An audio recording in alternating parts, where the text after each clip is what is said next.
Hi, this is Zuri Berry of the Boston Globe and Boston.com, and we are doing another huddle with Hangouts on Air, Google Plus, and Gmail, and all of that. We're going to be discussing Week 1 of the high school football season. So this is our second episode. I have with me correspondents Anthony Gulizia, Greg Joyce, and Steven Sellner, all to discuss today's topics.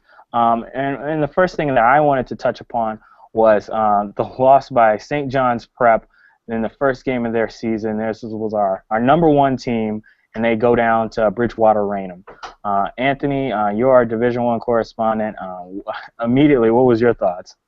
I think, like most people, everyone was a little surprised with the way that game finished, and certainly with the way it started. BR was able to come out to a 20-0 lead, which was very uncharacteristic for the Prep.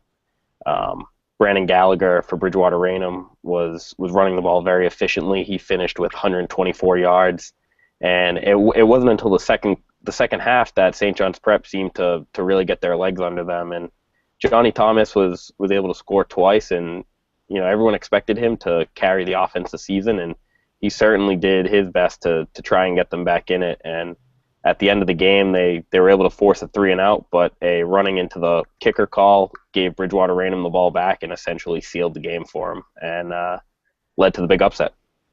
This has a ripple effect for our top 20. Obviously, the number one team goes down in the first week. We've got to make a lot of moves, and Anthony, you and I, and as well as the others here, have sort of worked pretty diligently on our new top 20, which is coming out today. Can you, first of all, who is our number one team now? Well, the number one this week is now Everett after defeating Springfield Central on Friday, and it wasn't the prettiest win for Everett and what they're capable of, but they've lost a lot as well from last season, and they were able to grind one out, and that puts them back in the number one spot. One of the games that we were watching this week, and another team that we had sort of hoped would be doing well and moving up in our top 20 was BC High, but they ended up falling to North Attleboro. Stephen was at that game. Stephen, first of all, what did you think of BC High, and where do you see them at now? Well, it was pretty clear that BC High was not a finished product. Their rushing attack was fantastic. They only threw 8 times the entire game. Particularly Robert Harnase, he had 27 carries for 229 yards, really doing whatever he wanted to, especially on the outside. He was very shifty, had a great burst too.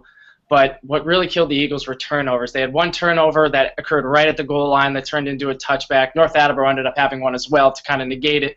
But then also, it seemed like every time BC High was going to get over that hump and finish a drive, they had something that would just go wrong, whether it was a false start that would set them back to 1st and 15, or just negating the run game just wasn't working at critical times. So in areas they looked good, and in other spots, it just seemed like they were just missing a beat. So like I said before, it really seemed like they weren't where they need to be right now. They seem like they're a work in progress. Maybe they'll hit their stride, in the weeks to come, but certainly a rusty performance out of the Eagles. But on the flip side, North Attleboro also wasn't like it was BC's game that lost it. I mean, North Attleboro played pretty darn well on defense too. They really became stingy in the red zone to lead to those turnover on downs and whatnot. So it'll be interesting to see what kind of directions both teams go on, but definitely not the best performance by the Eagles. All right, BC High out of the top 20 this week. Greg Joyce, you were actually at the Abington-Duxbury game. A phenomenal game for Abington, even though Abington lost, but Duxbury just clinging on to that win. Can you just tell us a little bit about that? Yeah, it was they won on a goal line stand as time expired. Abington had a chance to tie the game or even take the lead if they had gone for the 2-point conversion. They ran the ball all the way down to the 1-yard line, and 13 seconds left. They had a timeout, and their quarterback couldn't quite get the handle on the snap, and he still almost had it, but he couldn't get that push. And the Duxbury D-line actually had a good push back, and they stopped him. But, they looked great. Duxbury looked great in the first half, and then all of a sudden in the second half, the Abington O-line just kind of had their way, and the running game just drained the clock, and Abington slowly came back. But that Duxbury defense did come up when it needed to most, but it was a close game. And Duxbury's coach, he said he wasn't very happy with the way that the team played, and there's obviously a lot to work on, but he was happy to get out of there with a win. You know, it's pretty interesting because Duxbury has always been that team that has had that dominating offensive line, and because they sort of struggled against a lower division opponent, we've actually dropped them back this week. They were number 8 in our poll. They dropped 1 spot to number 9. Again, we talked earlier about having a ripple effect, with St. John's Prep losing. A number of teams have either jumped forward or jumped back. Some teams that haven't even played yet. One of the teams that was sort of in our conversations and how we would handle was Bridgewater Raynham because they beat St. John's Prep. They moved all the way up from number 11 to number 4, and they leapfrogged a couple of, I think, very good teams. Anthony, you could speak on that a little bit. We're looking at people like Lowell, people like Natick. These are teams that are essentially really good. Lowell gets their first win over Westford. Natick doesn't play a game. Natick drops. Can you tell us a little bit about that, why that happens? Well, with the loss of Brian Dunlap for Natick, who we reported is out for most of the season or the entire season with his ankle surgery, it leaves a big hole in Natick's offense and definitely Troy Flutie's favorite receiver. They've done so much damage over the last 2 years, and that's going to be a big loss for them, and they're going to have to fill that hole. And then for Bridgewater Raynham jumping over teams like Lowell, Walpole, Lowell was able to beat Westford 21-0, which is certainly a good showing, but I think, with it being early in the season and them having a transfer senior quarterback in Brian Dolan, that they're still going to have to, prove over the next couple of weeks that they belong in the top 5 or certainly in the top 10 at least. We had Brockton at number 3. St. John's Prep falls to number 5. And Lowell at 6, Natick at 7, Walpole 8. And then we had a couple of surprise teams, so teams that I guess that we had a little bit lower rated in Mansfield and Central Catholic.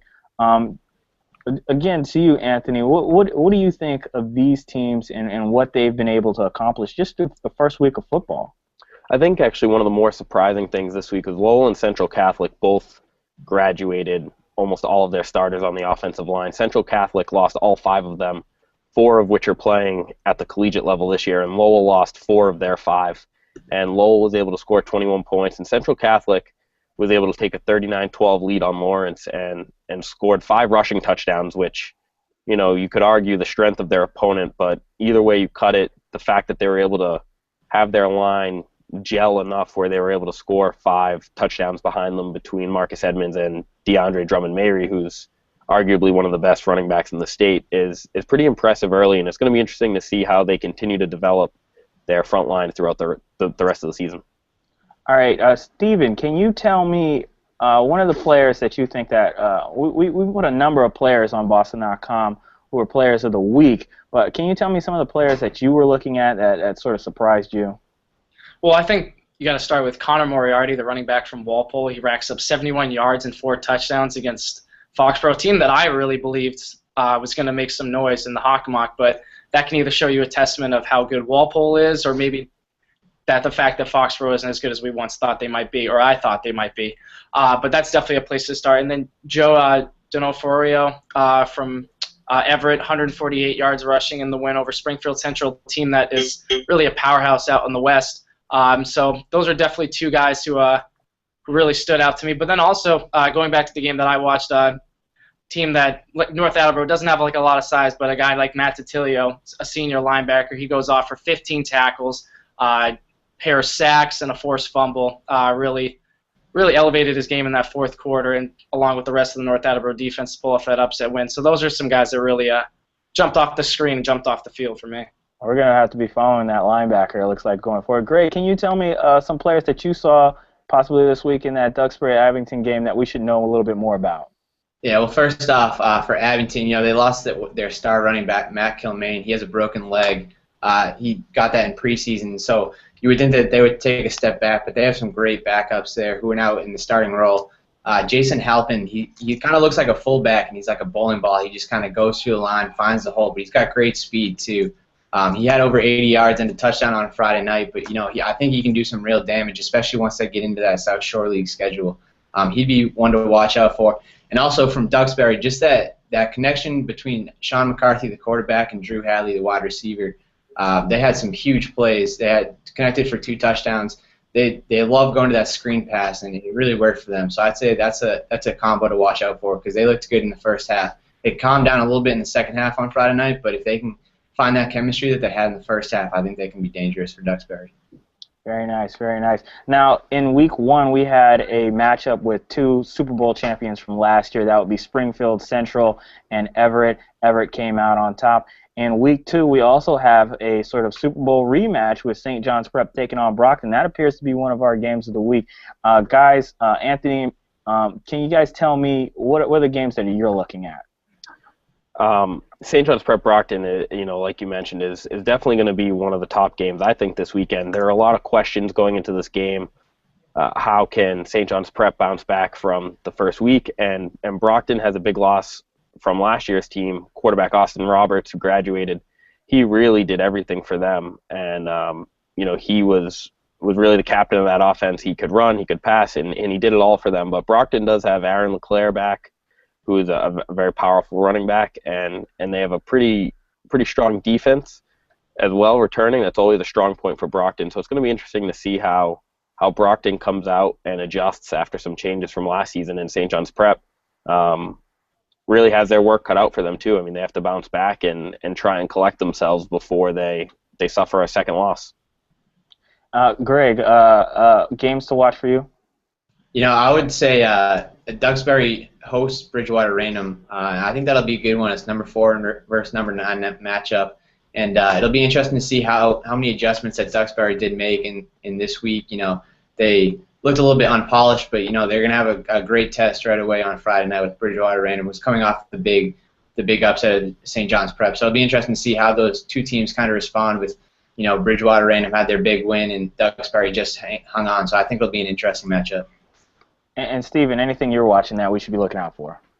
Well, I think you got to look at Natick and Weymouth. I mean, we talked a lot when we were evaluating the top 20. We talked a lot about, well, how do you evaluate a team that hasn't really been on the field? But then again, they get a significant loss in the loss of Dunlap. So I'm interested to see, how that offense looks behind Flutie and company, just to see if we have them right in our top 20, in our top 5 actually, and against a team in Weymouth that hasn't played either. So a lot of uncertainty in that game on both sides, but it'll be interesting to watch for sure. All right, well, that should do it for us. Again, check us out on boston.com/schools. For Anthony, Greg, and Steven, I'm Zuri. We'll catch you later.